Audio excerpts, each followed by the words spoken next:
Hello everyone, welcome to Teach Mantra में आप सभी स्टूडेंट्स का स्वागत है। जैसे कि हम लोग टिश्यू पढ़ा रहे थे और टिश्यू में मैंने आपको काफ़ी हद तक पढ़ा दिया, यानी ज़्यादा पढ़ा दिया है। जैसे कि हम लोगों ने पहले पढ़ चुके हैं plant tissue, animal tissue. Animal tissue में पढ़ा रहे थे। एनिमल टिश्यू में मैंने आपको 4 प्रकार के टिश्यू बताए थे: epithelium tissue, connective tissue, muscular tissue और नर्वस टिश्यू।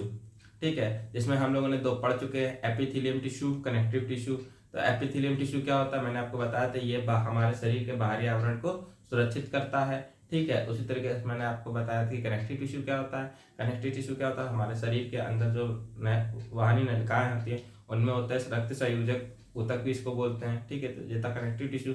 आज हम लोग बात करेंगे मस्कुलर टिश्यू की, कि मस्कुलर टिश्यू होता क्या है। ठीक है, तो हम लोग लिखते हैं पहले टॉपिक हमारा जो इसका टिश्यू की बात चल रही थी। टिश्यू में हमारा है मस्कुलर, एक मिनट, मस्कुलर टिश्यू की बात करेंगे। मस्कुलर टिश्यू को हिंदी में बोलते हैं पेशी ऊतक। ठीक है, मस्कुलर टिश्यू को हम लोग क्या बोलेंगे, पेशी ऊतक। पेशी ऊतक है क्या, पेशी ऊतक लंबी कोशिकाओं का बना होता है। जो हमारी ऊतक होती है, मसल्स होती हैं, वो लंबी कोशिकाओं की बनी होती हैं। इसको हम लोग पेशी रेशा भी कहते हैं। इसको इंग्लिश में बोलेंगे मस्कुलर मसल्स फाइबर। ठीक है, जो हमारे इंग्लिश मीडियम के बच्चे हैं वो अपनी बुक खोल के अंडरलाइन भी कर सकते हैं। पहली लाइन लिखी होगी उसमें, पेशी ऊतक लंबी कोशिकाओं का बना होता है, ये मसल्स फाइबर भी कहते हैं, यानी पेशी रेशे भी कहते हैं। ये हमारे शरीर को गति प्रदान करता है। जो हमारा क्या कहते हैं मसल्स होती हैं वो गति प्रदान करती हैं। पेशियों में एक विशेष प्रकार का प्रोटीन पाया जाता है, तो उसको जिसे हम लोग सिकुड़ने वाली प्रोटीन भी कहते हैं। ठीक है, इसमें जो प्रोटीन पाया जाएगा मसल्स में उसको हम लोग सिकुड़ने वाली प्रोटीन भी कहते हैं। उसके बाद ये हमारे शरीर को जो पेशी होते हैं उसका क्या काम होता है, सिकुड़ने और प्रसार करने, यानी कि बढ़ने और सिकुड़ने का कारण हम लोग गति कर पाते हैं। जो हम लोग मूवमेंट करते हैं, चलते हैं, फिरते हैं, घूमते हैं या मूव करते हैं, तो उसी टिश्यू के कारण ही काम कर पाते हैं। हमारे शरीर में कुछ ऐसी पेशिकाएं होती हैं जिसको हम लोग अपने इच्छा अनुसार काम करा सकते हैं। जैसे हमारे हाथ की बात करें तो हम हाथ ऊपर करें, नीचे करें, हाथ ऊपर करें, नीचे करें, तो जो मसल्स है तो हम उनको ऐच्छिक यानी अपने अनुसार काम करा रहे हैं, उसको क्या बोलेंगे, ऐच्छिक पेशिकाएं। ठीक है, जैसे हम लोग मूव कर रहे हैं, यहाँ से यहाँ तक चल रहे हैं, तो जब चल रहे हैं तो अपने इच्छा अनुसार ही तो चल रहे हैं कि हमें 1 मीटर जाना है, 2 मीटर जाना है, फिर चल के रुक जाना है। तो उसके बाद क्या होगा, तो ये हमारे क्या है, ऐच्छिक है, हमारा मन है, जितना चलेंगे उतना ही बढ़ेंगे आगे। ठीक है, इस तरीके की पेशिकाओं को हम लोग ऐच्छिक पेशी भी बोलते हैं, यानी कि वॉलेंट्री मसल्स भी कह सकते हैं। ये हमारी जो मसल्स होती हैं वो क्या कहते हैं, बोन से ज्वाइंट होती हैं, यानी कि हमारे पेशी कंकाल, जो हमारे पेशी है वो कंकाल को एक स्ट्रक्चर देती हैं और ये हमारे बोन से अटैच रहती है। इसलिए हम लोग इसको बोन से जुड़ी रहती है, इसलिए हम लोग इसको ऐच्छिक पेशिका भी बोलते हैं, क्योंकि बोन से ही रिलेटेड है। तो बोन के थ्रू हम लोग चलते हैं, मूव करते हैं, तो इसलिए हम लोग ऐच्छिक पेशिका भी कहते हैं। ठीक है, इनको देखने में क्या होता है, इनको अगर हम माइक्रोस्कोप से देखेंगे तो उसमें एक धारियां दिखेंगी, जैसे कि ये बना है, डायग्राम बना है क्या कहते हैं रेखी पेशी का। इसमें आप लोग देख रहे होंगे कि लाइनें मिलती हैं। देखना, अगर इसको माइक्रोस्कोप से देखेंगे तो ये देखिए लाइनें आपको दिख रही हैं, इसलिए हम लोग इसको स्ट्रेटन मसल्स भी बोलते हैं, यानी कि रेखी पेशी भी बोलते हैं। ठीक है, इसको देखने पे हम लोग, और ये हमारे बहुत सी शाखाएं से मिलकर बनी होती है, इसलिए हम लोग इसको स्ट्रेट मसल्स भी कहते हैं। इसको मैं अंडरलाइन कर दे रहा हूँ, इसको हम लोग हिंदी में रेखी पेशी भी बोलते हैं और इसको ऐच्छिक मसल्स भी बोलते हैं।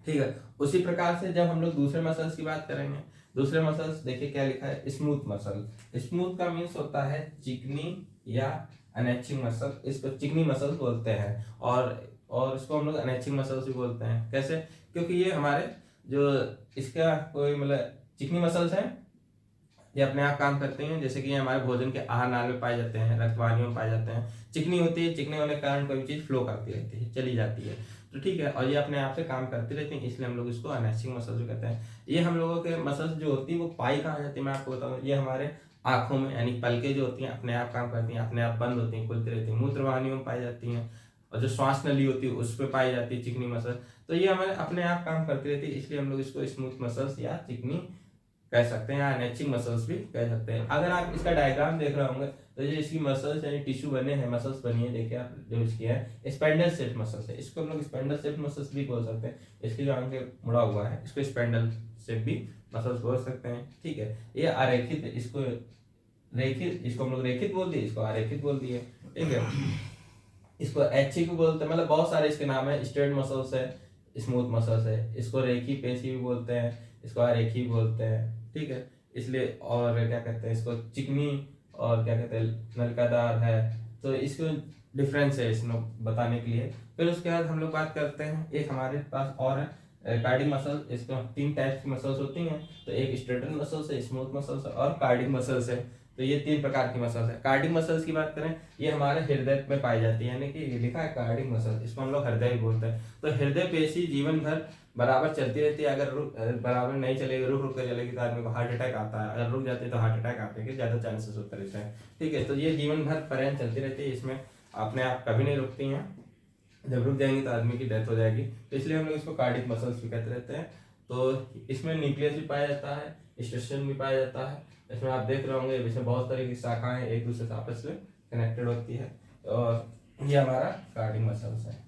तो इसमें पेपर में क्या होता है, पेपर में पूछा जाता है कि types of the muscular tissue, क्या कितने प्रकार के मसल टिश्यू होते हैं। तो हम लोग बता सकते हैं 3 प्रकार के मसल टिश्यू पाए जाते हैं, striated muscles, smooth muscle, cardiac muscles, ठीक है। और इसमें डिफरेंस पूछता है कभी कभी कि रेखित पेशियाएं कौन सी होती हैं, अरेखित पेशियाएं कौन सी होती है। उसमें आप डिफरेंस बता सकते हैं कि ये रेखित पेशियां होती हैं, या अरेखित पेशियां होती हैं। या फिर पूछेगा ऐच्छिक पेशिकाएं कौन सी होती हैं और अनैच्छिक पेशिकाएं कौन सी होती हैं, तो आप ये बता सकते हैं। या फिर पूछ लेगा आपको तीनों में डिफरेंस लिखने के लिए आएगा कि कार्डिक मसल्स और ऐच्छिक और अनैच्छिक में तीनों में आप अंतर लिखिए। तो ये आप बता सकते हैं कि कार्डिक मसल्स कहाँ पाए, कार्डिक मसल्स जो होंगे वो हमेशा हार्ट में ही पाए जाएंगे, उसके सिवा और कहीं नहीं पाए जाएंगे, ठीक है। जो हमारे स्मूथ मसल्स यानी चिकनी मसल्स होंगी वो हमारे कहाँ पाए जाएंगे, लंग्स के श्वास नली में पाए जाएंगे, आंखों में हो गए, मूत्रवाहिनियों में, इन सब जगह पर पाई जाती है। स्ट्रेट मसल्स जो हमारी होती है वो बोन से जुड़ी होती है, जो हमारे मूव करने के काम आती है। तो आप इस तरीके से आंसर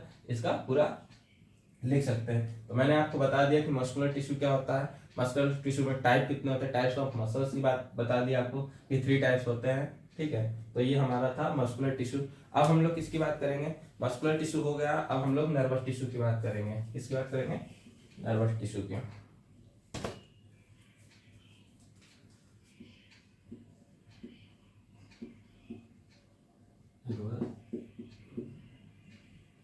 टिश्यू, ठीक है। अब हम लोग नर्वस टिश्यू के बारे में बात करेंगे कि नर्वस टिश्यू क्या होता है। नर्वस टिश्यू आपने देखा होगा, न्यूरॉन्स से मिलकर बनता है। न्यूरॉन सभी कोशिकाओं में उत्तेजना अनुकूल प्रतिक्रियाओं करने की क्षमता होती है तथा तंत्रिका ऊतक कोशिकाओं को बहुत शीघ्र उत्तेजित करती हैं और इस ऊतक को शीघ्र ही पूरी बॉडी में एक स्थान से दूसरे स्थान तक पहुंचाती है। जैसे कि हम लोग नॉर्मल तरीके से बात करें कि नर्वस टिश्यू होता है, जैसे कि हमारे पैर में चींटी ने किसी ने आया, या फिर चींटी ने काटा, या फिर कोई कील लग गई, या फिर कोई पत्थर लग गया, ठीक है। या फिर हम लोग कहीं क्या कहते हैं गैस के पास खड़े हो गए तो एकदम से आंच लगती है तो हमारे तुरंत जलती है, तो तुरंत हमको पता चल जाता है कि हमें चींटी ने काटा है, कील लगी। तो हम लोग न्यूरॉन से एक जगह से दूसरी जगह ट्रांसफर हो जाता है, ठीक है।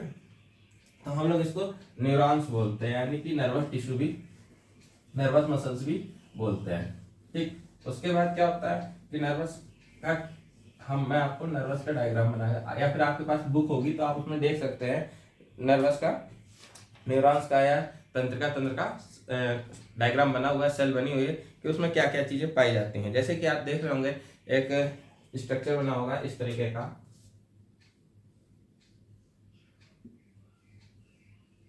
ठीक है। इस तरीके का डायग्राम बना है, इसमें यहाँ पे ये नर्वस सेल का डायग्राम है, तंत्र का ऊतक का। यही इसी तरीके से हमारे पूरी बॉडी में नर्वस टिश्यू पाए जाते हैं, नर्वस सेल पाई जाती हैं, जो कि एक दूसरे को मैसेज पहुंचाती हैं कि कहाँ आपको दिक्कत हुई है। तो ये हमारा नर्वस टिश्यू, नर्वस सेल का डायग्राम है। इसमें आप देख रहे होंगे ये न्यूक्लियस है, ये डेंड्रिन्स है, ये एक्सॉन्स है, एक्सॉन बने हुए हैं, ठीक है। तो ये हमारा क्या है, नर्वस सेल, न्यूरॉन्स भी इसको बोल सकते हैं हम लोग,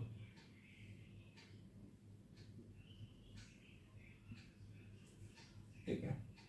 तो जैसे कि मैंने आपको बताया कि इसमें न्यूरॉन या फिर ये क्या कहते हैं ब्रेन में पाया जाएगा। आपको ये कहाँ मिलेंगे, ज़्यादातर देखने को ब्रेन में मिलेगी। जैसे कि हम लोग ब्रेन से अटैच होता है, आप लोग पीछे सर्वाइकल प्रॉब्लम हो गई तो इसी के कारण होती है अगर कोई दिक्कत होती है।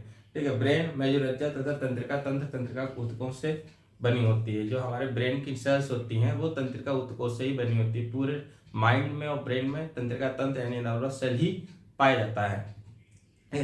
तंत्रिका तंत्र की ऊतक तंत्रिका कोशिका या ऊतक भी कहा जाता है, यानी कि तंत्रिका जो तंत्र होते हैं उसको हम लोग तंत्रिका कोशिका या ऊतक भी बोल सकते हैं। न्यूरॉन्स कोशिका केंद्र की जो न्यूरॉन्स होते हैं उसकी कोशिकाओं में केंद्रक और केंद्रिका द्रव भी फिल होता है, यानी कि जो आप देख रहे हैं सेल है, इसके यहाँ पर क्या होगा, केंद्र साइटोप्लाज्म या फिर केंद्र का साइटोप्लाज्म होता है, केंद्र का द्रव भी इसको हम लोग बोलते हैं हिंदी में। ठीक, ये पतले जैसे बालों की रचना जैसी शाखाएं निकली होती हैं, आप देख रहे हैं ये पतली पतली जो शाखाएं निकली हुई हैं यहाँ पर देख रहे हैं आप, तो इसको हम लोग क्या बोलते हैं, मैंने आपको बताया था डेंड्रियॉन्स बोलते हैं। ठीक है, तो इसको हम लोग डेंड्रियॉन्स बोलते हैं।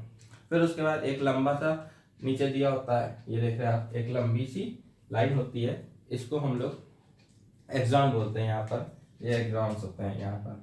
ठीक है, तो आप अपने डायग्राम में देख रहे हैं कि ये न्यूरॉन सेल का डायग्राम है, इसमें न्यूक्लियस है, डेंड्रियॉन्स है और एक्सॉन्स है। तो ये हमारा नर्वस सेल था। ठीक है, और इसमें क्या है कि ये बाल जैसे रचना है, इसको डेंड्रियॉन्स बोलेंगे, इसको एक्सॉन बोलेंगे।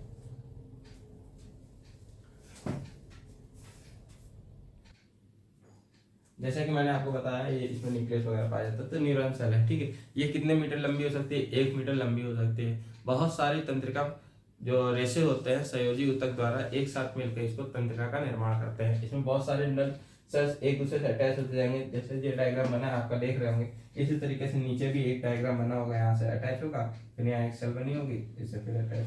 तो इस तरीके से हमारे जो बहुत सारे नर्वस सेल्स होते हैं वो पूरा कनेक्ट करके एक न्यूरॉन यानी कि नर्वस टिश्यू का निर्माण करते हैं, और ये हमारे पूरे शरीर में पाई जाएगी। ठीक है, तंत्रिका रेशे से गुजरने वाली संवेदना को तंत्रिका स्पंदन भी हम लोग कहते हैं। जैसे कि मैसेज पहुंचाना इसी का काम होता है, नर्वस टिश्यू का ज्यादातर काम मैसेज पहुंचाना होता है। तंत्रिका तथा पेशी ऊतकों का कार्यात्मक संयोजन प्रायः सभी जीवों में मौलिक है। साथ ही संयोजन उत्तेजना के अनुसार जंतुओं की गति प्रदान करता है। यानी कि जो अब मैंने आपको इतनी सारी चीजें बताई, यानी कि नर्वस मसल्स की बात कर ली, एनिमल्स में बात करें तो हमने आपको मसल्स के बारे में बताया, तो मसल्स तो काम कर ही रही हैं। एपिथेलियम टिश्यू हमारे शरीर की रक्षा करता है, कनेक्टिव टिश्यू जो हमारे रक्त संयोजी ऊतक है उनकी बात करता है। फिर उसके बाद हमने आपको बताया कि क्या पेशी ऊतक यानी मसल्स, मस्कुलर ऊतक, तो वो भी मैंने आपको बताया। उसका नर्वस टिश्यू इसकी बात कर रहे थे, ये पूरा सारा मिल के बॉडी को मूव कराते हैं पूरी चीजें, तभी तो हमको पता चले कि एक जगह दूसरी जगह जाना है। तो ये इतने सारे टिश्यू होते हैं जिससे हम लोग अपने बॉडी को एक जगह दूसरी जगह मूव करते हैं। ठीक है, उत्तेजना पता चलती है, क्या हमें रिस्पॉन्सर मिल रहा है, यानी कि हमारी चीटी काट रही है, तो हम लोग किसके थ्रू, यानी कि नर्वस सेल से ही हमको पता चलता है। ठीक है, तो ये हमारा जो चैप्टर है वो पूरा हमारा फिनिश होता है। टिश्यू हमने अपने 2 चैप्टर खत्म कर लिए हैं। ठीक है, तो ये हमारा दूसरा चैप्टर भी फिनिश होता है। इसमें जो आपके क्वेश्चंस होंगे, जो आपके पैराग्राफ क्वेश्चन है, जो हमारा पूरा चैप्टर का क्वेश्चन है, मतलब पीछे एक्सरसाइज दी है, वो मैं आपको सॉल्व कराऊंगा और उसको हो सकेगा तो पीडीएफ बना के आपको दे दूंगा। और हमारा जो चैनल है टीच मंत्रा, उस पर टेलीग्राम पे जाइए, उस पर आपको पीडीएफ मिलेगी जितनी है। और इसको ज़्यादा से ज़्यादा हो सके अपने दोस्तों से शेयर करें, लाइक करें, और 9th के जो बच्चे हैं उनको आगे काम आएगा ये पूरा है समझने में। और जहाँ कुछ ना समझ में आया करे तो आप लोग प्लीज़ क्वेश्चन पुटअप कर सकते हैं यूट्यूब चैनल पे जाकर नीचे, और ज़्यादा से ज़्यादा कमेंट करें, लाइक करें, शेयर। बाय।